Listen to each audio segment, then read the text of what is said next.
তৃণমূল বিজেপির গর্ভে জন্ম হয়েছে, সুতরাং সে যখন এসছে তার পরিবারের গার্জেনকে সাথে নিয়ে আসবে না। যেই দিন তৃণমূল বাংলায় চলে যাবে বিজেপি বলে কিছু থাকবেই না।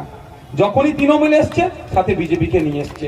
বলুন আপনারা বাপেরা বুকে হাত দিয়ে বলুন, 2011 সালের আগে পশ্চিম বাংলায় বিজেপির কটা এমপি এমএলএ ছিল? এই বলুন আপনারা, ছিল? কটা কাউন্সিলর ছিল? কটা চেয়ারম্যান ছিল? কটা প্রধান ছিল? কটা সমিতির মেম্বার ছিল? কটা জেলা পরিষদের মেম্বার ছিল? খুঁজে পাওয়া যাবে না। এত সাঁজ দিয়ে দেখতে হতো বিজেপি কি। 2011 সালের পর থেকে রে করে তৃণমূল বাড়তে থাকলো, পাল্লা দিয়ে বিজেপিও বাড়তে থাকলো।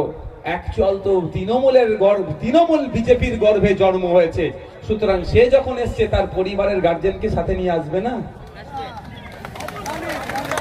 পরিবার গার্জেন এসছে তো যেদিন তৃণমূল শেষ সেদিন বিজেপিও শেষ হবে।